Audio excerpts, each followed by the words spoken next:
I didn't think there was a fabric shop in Sevenoaks, and I'd Google Map search fabric shop, but I was not expecting that, and that was a great surprise. I think I said take me with you. I mean take you with me.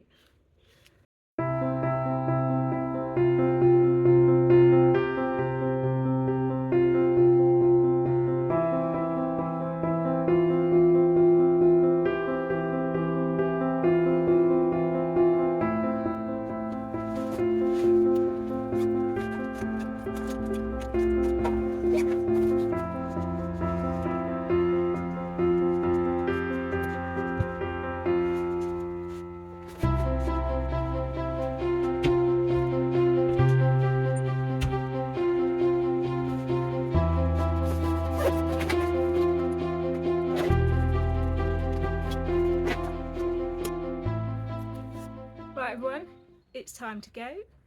I've packed my bag, I've got car snacks, I've chosen my podcast, which I will put in the details and down below because I do love to listen to podcasts as I'm travelling. It's time to hit the M25, and today I've planned in my route to stop at Sevenoaks. Not sure if I've been to Sevenoaks before. I'm hoping that when I get there it'll jog my memory if I have. I found that Sevenoaks town have a charity shop trail, so I'm just going to follow my nose to find some parking and let's go and visit. Don't think there's a fabric shop there, but there's a good selection of charity shops, so always worth an explore. And you also never know what you find. Some charity shops, like the one I found in Tenterden last week, had a huge haberdashery, so it doesn't have to be a fabric shop to find fabric, because we might find some second-hand curtains, fabric bits and pieces in charity shops too. So I'm still looking out for sewing bits, but it might be more of a treasure hunt this time. So I'm going to hop in the car now, get on the road and take me with you. Let's go.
Considering I live in Kent for 20 plus years and then another 5 years, I don't think I've ever actually been to Sevenoaks. Having walked around it, you know, sometimes when you walk around somewhere and like it refreshes your memory, I'm pretty sure I've never been there.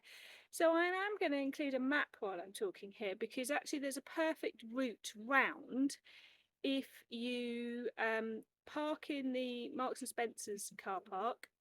You can come out, go to a charity shop up the road, get to the Sevenoaks haberdashery, which I'll come back to in a second, loop back round down what seems like the main high street with lots of charity shops on. If you are looking for second-hand high quality clothes, Sevenoaks charity shops are a spot on. There is a huge one, which I'll put the video in now, which is really big and lots of choice, and they were selling all their bric-a-brac for £2 on the day I was there. And then there was a really good selection, and there's like more boutiquey ones with higher end things, some that are more like the rummagey ones, and lots of eateries. They've got Giggling Squid, Gail's Bakery, independent ones. There was loads of variety.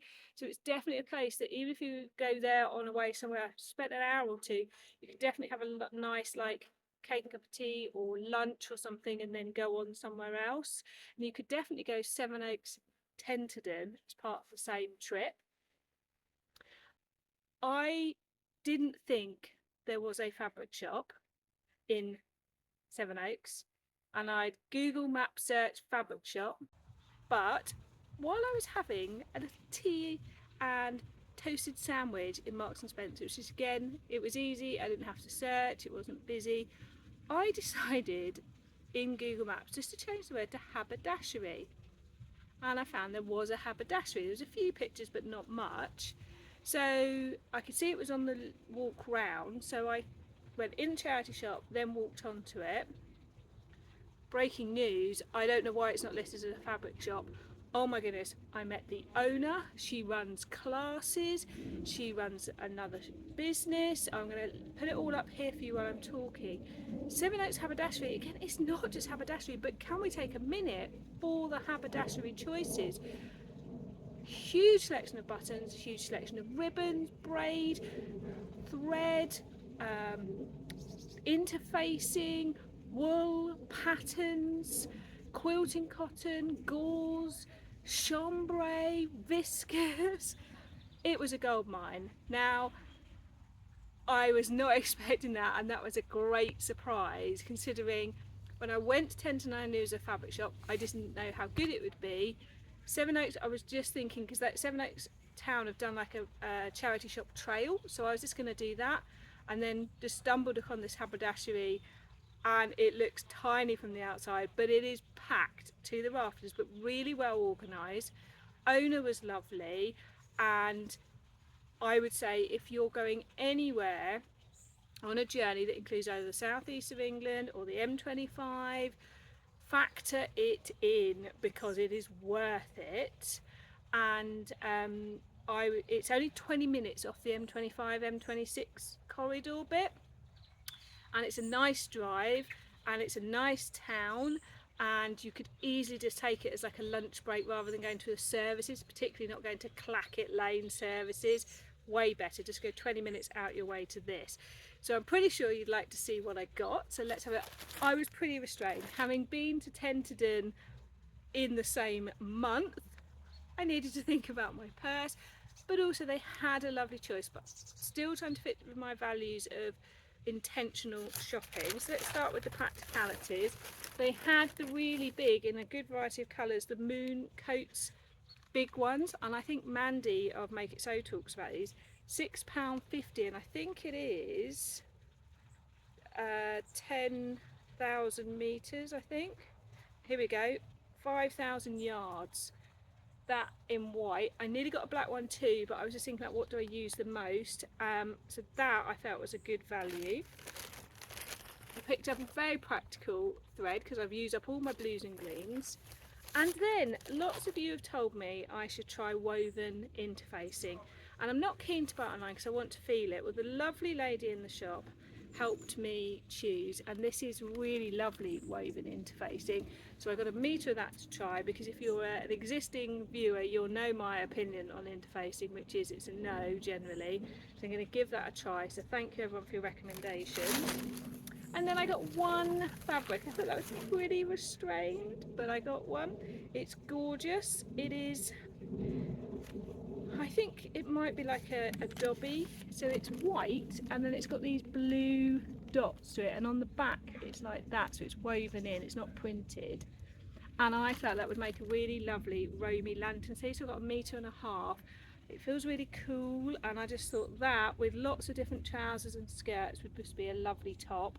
So I was really intentional, but I could have bought a lot more. There were some absolutely gorgeous viscoses, and because it is such an easy detour on my route, I'm still going to be going backwards and forwards a lot, and in the future will, because we have family and friends down that way, so I will be going back again.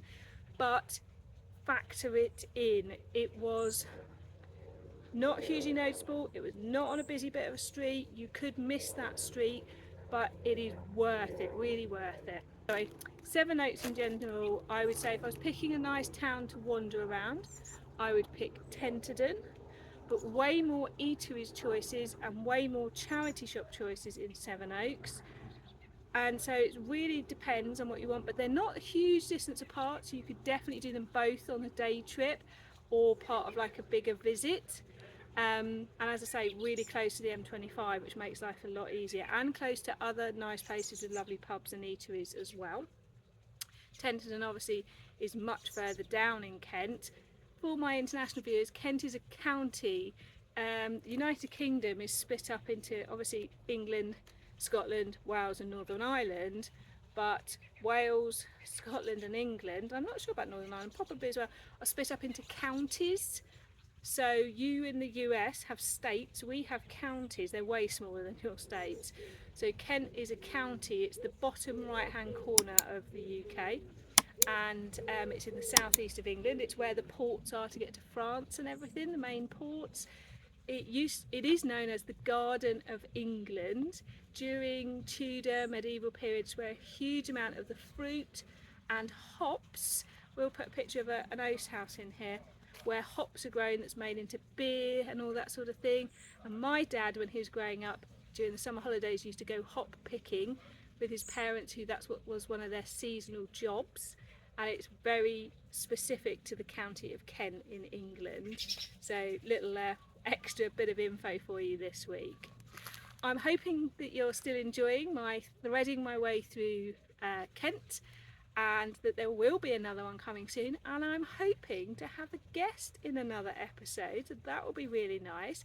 Do let me know if there's anywhere, it doesn't have to be in Kent, but anyway you think would be good for me to visit, and also if there's anything else you'd like to see or any more details. Someone left me a bit of info saying can you explain a bit more about Kent, because they weren't UK based, and hopefully this has given you a bit extra info. So catch you again soon. Bye.